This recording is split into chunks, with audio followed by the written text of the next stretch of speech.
नमस्कार, मैं आरडी भारती और आप देख रहे हैं बिहारी सुल्तान। मीडिया में और खास करके उत्तर प्रदेश के निकाय चुनाव को लेकर एक सबसे बड़ी चर्चा है। बहन मायावती जी अपने कार्यकर्ताओं के ऊपर, अपने नेताओं के ऊपर गुस्से से लाल हैं और शायद ये बात सच भी हो सकती है, क्योंकि गुस्सा होना लाजमी है।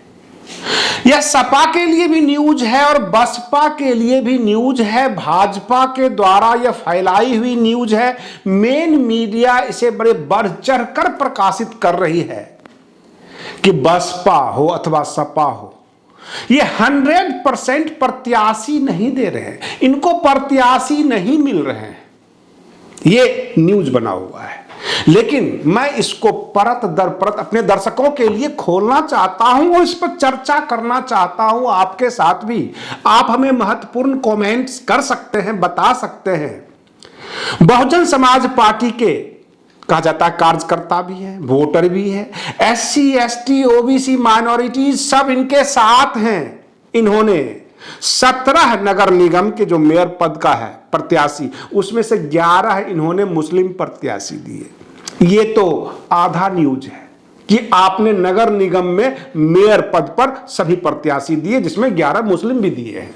इस निकाय चुनाव में एक चीज और देखने को मिला कि 395 मुस्लिम उम्मीदवार जब बीजेपी के द्वारा उतारे गए तो वह ध्रुवीकरण नहीं है, वह तुष्टीकरण नहीं है।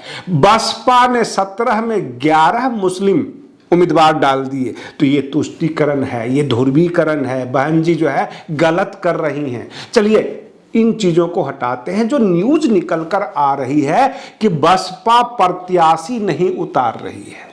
100 सीट के ऊपर मात्र 45 उम्मीदवार उतारे गए हैं। ये 100 सीट कौन सा? क्योंकि आप तो न्यूज सुनते हैं 17 नगर निगम। अब ये वार्डों के जो पार्षद होते हैं उसके उम्मीदवार 100 होते हैं, 200 होते हैं, 300 होते हैं। कहने का मतलब ये वार्ड तो बहुत ज्यादा होगा और हर वार्ड में एक उम्मीदवार एक राजनीतिक दल के लिए जरूरी है जो कि चुनाव लड़ रहे हैं। भाजपा ने सभी जगह वार्ड पार्षद उतारे हैं, जबकि सपा और बसपा दोनों के ऊपर आरोप लग रहे हैं कि ये अपना वार्ड पार्षद के उम्मीदवार भी नहीं उतार पाए। अब इसका क्या कारण हो सकता है?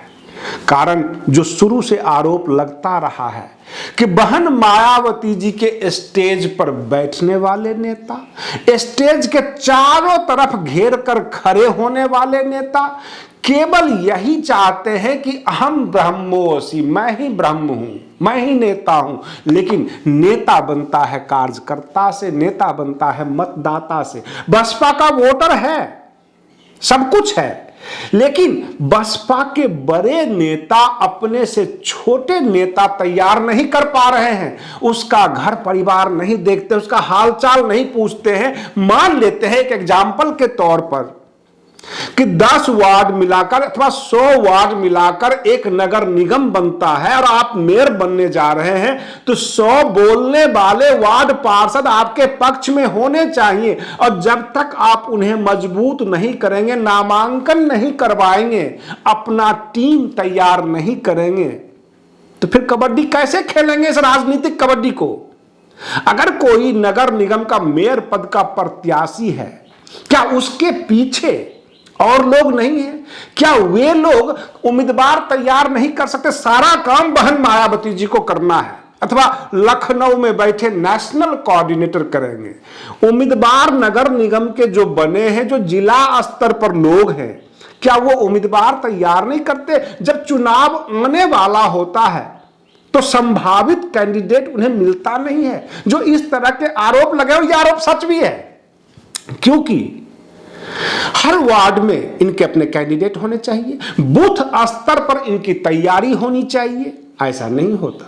अगर उत्तर प्रदेश में 80 लोकसभा सीट है तो मात्र 80 आदमी के ऊपर सारा जोर उत्तर प्रदेश का डाल दो और नीचे वाले जो कार्यकर्ता है वो तमाशबीन बने हुए रहेंगे। कहने का तात्पर्य है, हमने ये देखा है अपने सर्वे में, जब लोगों के बीच जाते हैं, कि जो छोटे स्तर का, छोटे लेवल का जो चुनाव होता है, उम्मीदवार यह समझता है कि बहन मायावती जी टिकट भी देंगी और साथ में पैसे भी देंगी और गाड़ी भी लखनऊ से भेज देंगी कि जरा घूमो चुनाव भर।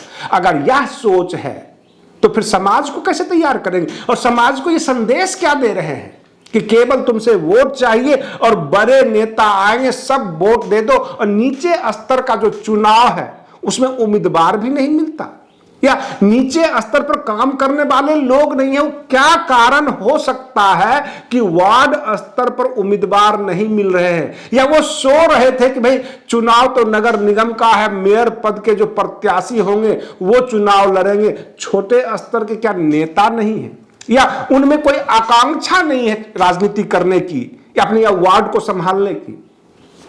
चाहे उसमें सपा हो अथवा बसपा हो, अगर विधानसभा स्तर, नगर निगम स्तर अथवा लोकसभा स्तर पर सिमट कर रह जाएंगे, बड़े बड़े जो नेताजी होते हैं उनका सफेद कुर्ता पजामा, फॉर्च्यूनर गाड़ी, आगे पीछे माइक, हेलीकॉप्टर, अगर इसमें आपकी राजनीति उलझी हुई है, आप जमीनी स्तर पर काम नहीं कर रहे हैं और जो आंदोलन होता है, जो सभा होता है, जो रैलियां होती है, उसमें आखिरी व्यक्ति से अगर आपकी मुलाकात नहीं होती है, उसकी सिसकियां अगर आप नहीं सुन रहे हैं, युवाओं के बीच जाकर हर 10, 20, 50 परिवार के ऊपर एक नेता तैयार नहीं कर रहे हैं ताकि कल को विकास के कार्यों में भी ये काम आएंगे, नेतृत्व में भी ये काम आएंगे, और ब्लॉक स्तर पर अगर कोई अधिकार दिया गया है बहुजन समाज का तो वो अधिकार छीनने में भी ये सक्षम होंगे, क्योंकि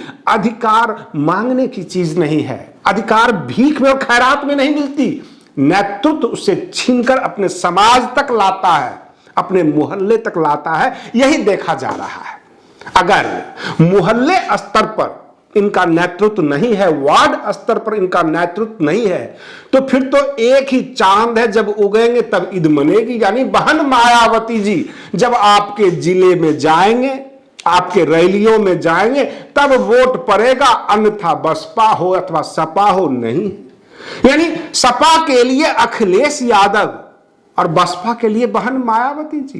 केवल दो नेताओं के ऊपर सारा ठीकरा फोड़ दिया जाए। भाजपा में तो ऐसा नहीं है। भाजपा में नरेंद्र मोदी दिल्ली बैठे हुए हैं, पूरे देश के ऊपर राज कर रहे हैं, प्रधानमंत्री हैं, अमित शाह जी गृह मंत्री हैं, और उनके सभी कार्यकर्ता सभी वार्ड में जो है अपना उम्मीदवार खड़ा करते हैं। इसका मतलब उनका सांगठनिक मजबूती बहुत ज्यादा है।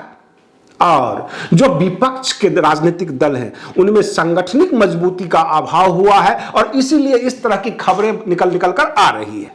उधर शिवराज सिंह चौहान जो मध्य प्रदेश के मुख्यमंत्री हैं, उन्होंने कहा राहुल गांधी की मोहब्बत की दुकान में मल्लिकार्जुन खड़गे नफरत बेच रहे हैं। और मल्लिकार्जुन खड़गे जो कांग्रेस के अध्यक्ष हैं और नेता प्रतिपक्ष हैं सांसद में, वो कहते हैं प्रधानमंत्री नरेंद्र मोदी जहरीले सांप हैं। तो ये नफरतों का दौर, बयानबाजी सब चल रहा है, लेकिन सबसे बड़ा सवाल बहुजन समाज की मजबूती जमीनी स्तर पर होनी चाहिए। यही हमारी सोच है और आपकी भी सोच होनी चाहिए। आप अपना महत्वपूर्ण कमेंट्स देकर इन नेताओं को जगाएं और आप बने रहिए बिहारी सुल्तान चैनल पर। हम फिर मिलते हैं अगले वीडियो में, तब तक के लिए धन्यवाद।